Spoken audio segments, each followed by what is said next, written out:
This is another ghost story from the 1880s.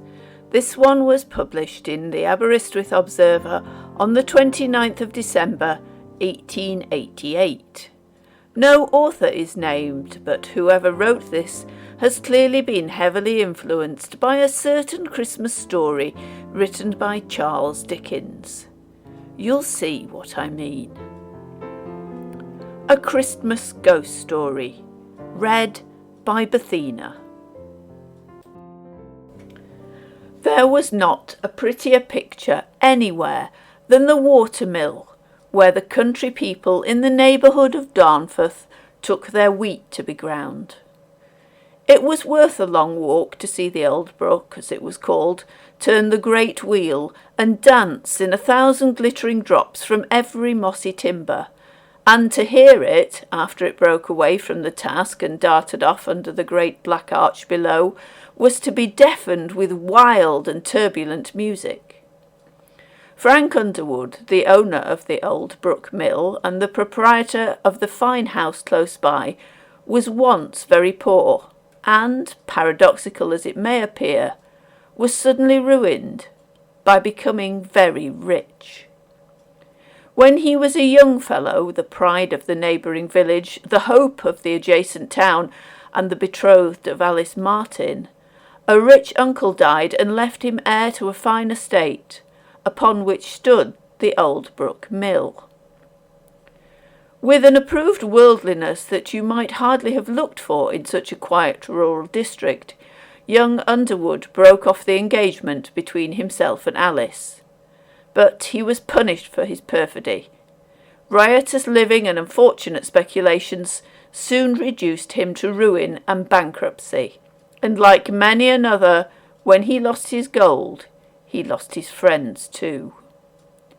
The only being who did not desert him in affliction was the sweetheart of his boyhood. When those who had been his companions in the days of his wealth had left him, she hastened to him to be a comfort and solace in his misery. But Alice Martin fell a sacrifice to her devotion and her lover's insincerity. Scandal wove its meshes about her fair frame and deprived her of the shelter of a father's roof. The blow fell too heavily for her weak nature to bear, and a frozen corpse, taken from the old brook soon afterwards, told her sad story of suffering and woe. After this, Frank Underwood stood alone in the world, a friendless and wretched man. Securing by loan enough money to purchase the mill where his uncle had made his money, Frank left the big town where he had been unfortunate, and as years rolled on, he regained nearly all the lost estate. By and by, everything he touched seemed to turn to gold. The country people said he had sold himself to the devil. He became a thorough money-grubbing, snarling skinflint like old Scrooge, and he had the same hatred of Christmas, and indeed for every other festival which in any way interfered with his worldly arrangements. What Scrooge was to the City of London, Underwood was to the Darnforth district, and I can vouch for the truth of every detail connected with the history of his love affair with Alice Martin. It was evening. The Christmas chimes were ringing in the villages, and the dear old-fashioned music came sounding through the air from Old Brook. For an hour or more the miller sat rocking himself to and fro in his chair. At length the night grew darker and darker until, save now and then in the flicker of the firelight, he could scarcely see across his little room. The noise in the village grew still. The bells ceased telling their tidings of great joy, and the regular tick-tack of the old clock on the stairs became more distinct. The fire was low, and the wind was high, and now and then a hiss on the smouldering ashes told of the falling snow without. Presently old Underwood looked up and found that he was not alone. A figure was seated opposite to him, watching him with a huge pair of lustrous eyes, which for a time held him in motionless fascination. But the miller had a stout heart. He soon rallied and demanded the business of his mysterious visitor. The shadow with the eyes informed him that he was the ghostly representative of his uncle, who, when he died, fearing that his heir might be a spendthrift, had buried a large amount of treasure near the oak tree on the common. He felt now that his nephew had gone through the fire of adversity, seen the result of extravagance, and had turned out so excellent a money-getter that he could not rest in his grave without Frank dug up the hidden treasure. "I'll do it! I'll do it if it's all fair and no humbug, Mr. What's-your-name," said the miller, trembling before the shadow. "Then follow me," said the visitor. "Tomorrow," replied old Frank the miller. "Tomorrow I'll dig it up." "Tonight you shall do it. Tonight," said the spirit. The window shook. A gush of wind rushed down the chimney and the doors opened with a bang, and the miller followed his ghostly leader into the freezing Christmas air. The miller saw nothing but the glaring eyes of the ghost, and he followed them until he stood by the old oak tree on the common. A spade and pickaxe were lying by the tree, and the miser, despite the coming infirmity of age, went lustily to work. For an hour he turned up the soil. For an hour the spirit stood by, glaring at the gold finder. Suddenly the axe struck against a hard substance. "'Tis there," said the spirit. "'Tis there," went echoing over the common. "'Tis there," was repeated by 1,000 voices in the air. The miller would have fallen, all but speechless, had he not suddenly discovered that his visitor had departed. But he soon rallied again. The passionate craving for gold was upon him, and he resumed his digging. The substance with which his axe had come into contact was an old-fashioned urn full of guineas, notes on a local bank, and precious stones. It was all the miller could do to lift it. "Ho, ho," he chuckled as he feasted his eyes upon it. "I can satisfy my grudge against Simpkins and Co. There shall be a run on the old brook bank tomorrow. Why should I help the poor?" he continued, as if answering a question suggested by the inward monitor. "I was poor myself. Nobody helped me.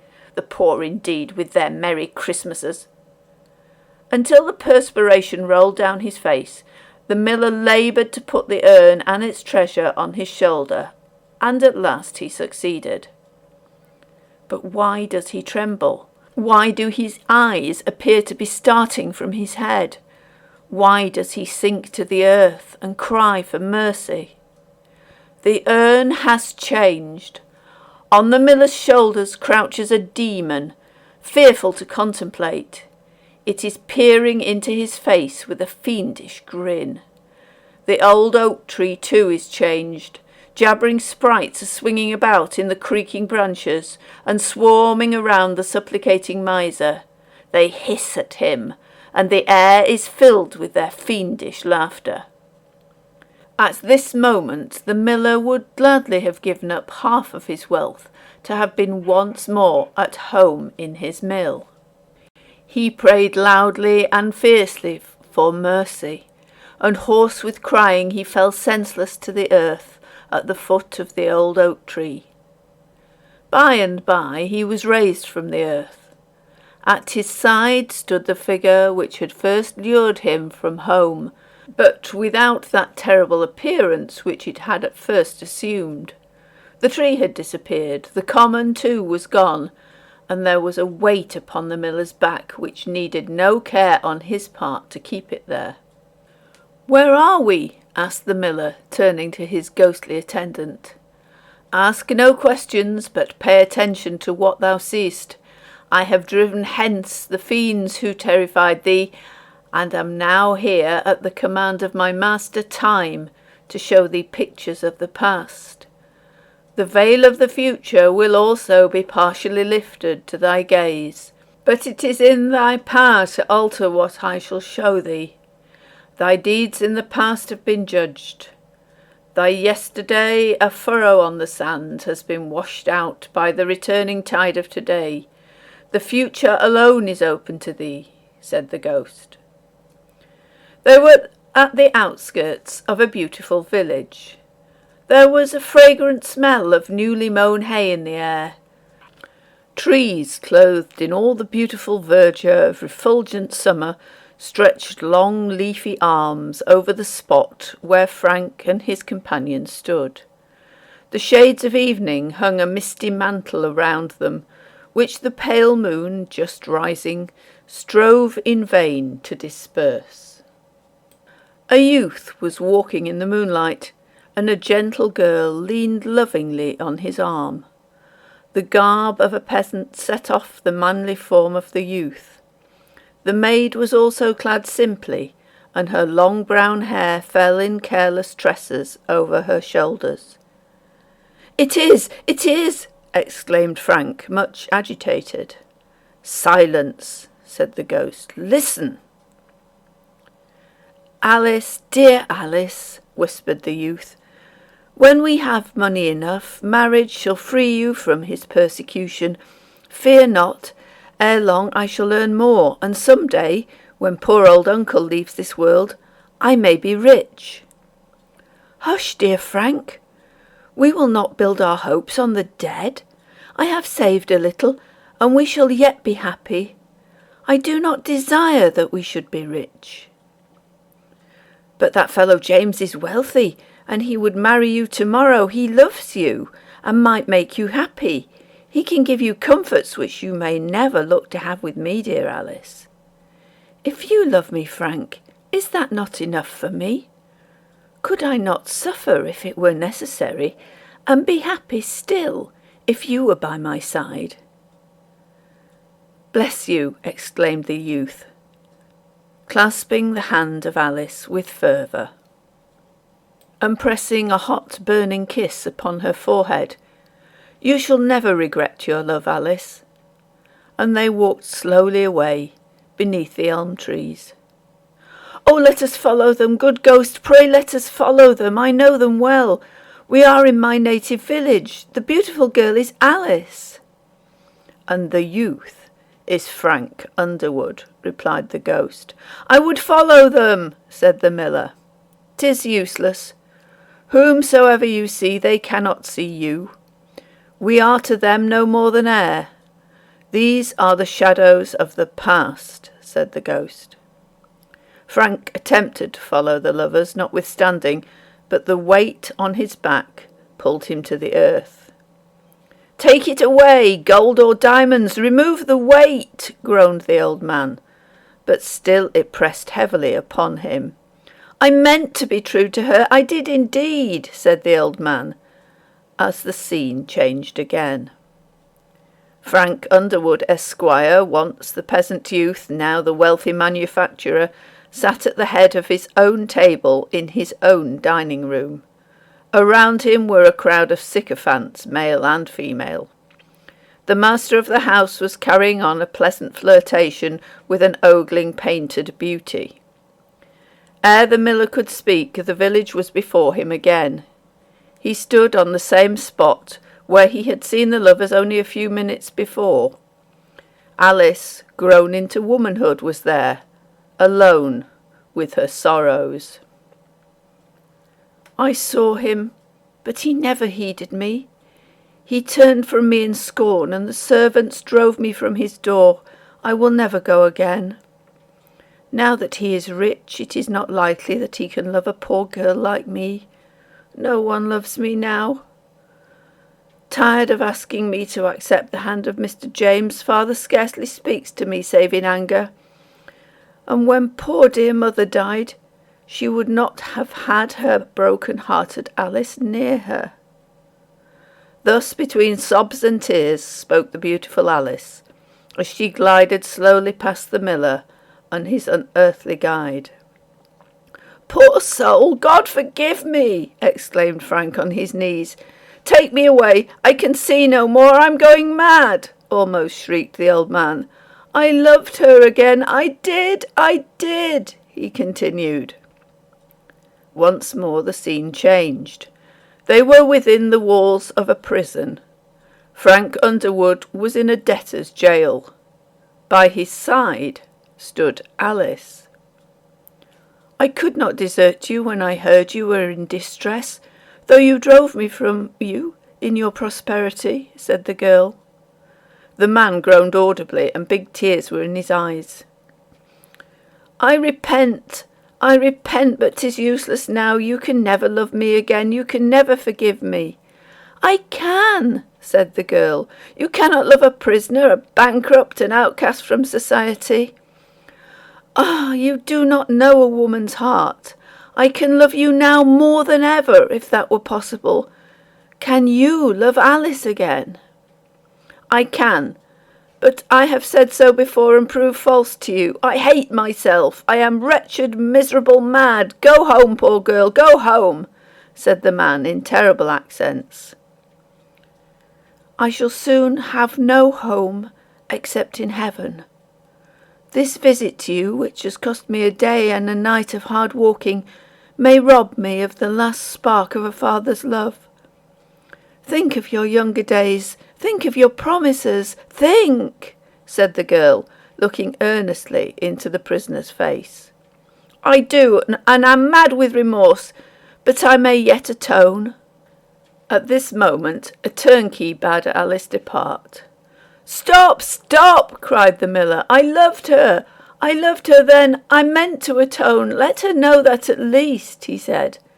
But the prison and its occupants vanished. Once again the village appeared. It was a cold winter night. The snow was on the ground. No living form, save that of a woman, was visible. "I cannot bear it," said Alice, as she hurried by the spot where the miller and the ghost were standing. "Driven from home, footsore, disgraced by the tongue of scandal, weak, cold, houseless. It is too much for me. And how do I know that he will even now love me again? Oh no, I am going mad." "He will, he does," cried poor old Underwood, the miser miller. "Follow her, and see still more of the effects of riches. Go, man, and see thine own handiwork," said the ghost, and the miller hastened after the wretched woman. The noise of the old brook was heard in the distance as it fell from the mill dam and roared beneath the water wheel. Louder and louder became the noise of the torrent. Nearer and nearer approached the woman towards the river. "I could save her now but for this horrible load," cried the miller, satisfied of her wild intent. Take it away, he shrieked. But the demon sat still more heavily upon him. The ghost was by his side to taunt and warn. "This is the gold you dug out of the common. You'll want it. Gold is your idol, old man." "Not now, never again," shrieked the miller. "Oh, heaven, remove this weight." They were now close to the mill dam. A gleam of moonlight played upon the river. The water wheel clicked in solemn regularity. Old Underwood was within reach of the flying maiden. He put out his hand to save her. Once more his load of riches dragged him to the ground. "Save her! Oh, save her! Dear, dear Alice!" rang over the waters. But the old brook had received the suicide, and the mill wheel went round, and the water rolled on as before. "Take away the weight, it burns me, it pierces my heart, I am dying. Mercy, mercy!" cried Frank. "Why, whatever's the matter, Mr. Underwood?" cried Sarah, his housekeeper, who had just returned from an evening visit and found her master lying on the floor gasping for breath. "Whatever have you been a-doing, sir?" she said, as she proceeded to lift him up. "Oh, Sarah, Sarah, where am I? Take off the weight, take it off!" cried the terrified miller. "Why, you're where I left you, sir. Dear me, where do you think you are?" "Light the candles, but don't leave me," he said, seizing her by the arm. "I'd sooner be old poor Sarah Maggs than rich Mr. Underwood after all," thought Sarah. The candles lighted, Frank shook himself, pinched himself, stood upright, sat down, walked, stamped, and went through other similar investigations into his physical position, and at last came to the conclusion that he had been released from the ghosts, for he would never believe that he had only been dreaming. Perhaps it was all the better he should discard the dream and adhere to the more terrible idea that he had been in ghostly company, for from that moment he became a different man, and he has now the credit of being the best and most hospitable landlord in the neighbourhood. The year after he went out with the ghosts, he built that fine house on the hill yonder, where Christmas now brings some of its happiest moments. The genius of Christmas past presides there, bringing every year its sirloins of beef, its pies and puddings, its capons, its turkeys, its geese, its wassail bowls, its Yule logs, and 1,000 other good things, all to the big house of the old miller.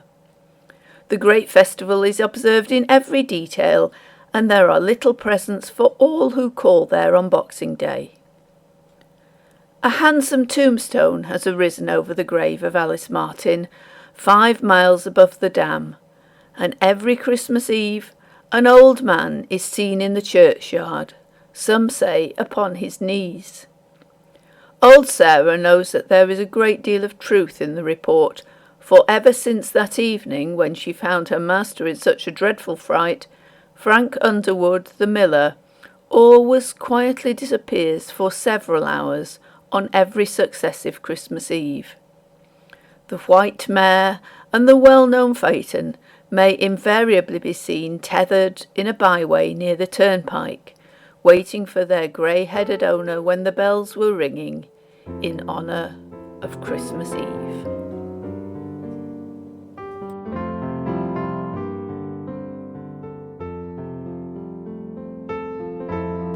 Thank you for listening, and I'd like to wish all the channel members, subscribers, and all viewers and listeners to my channel a very happy Christmas.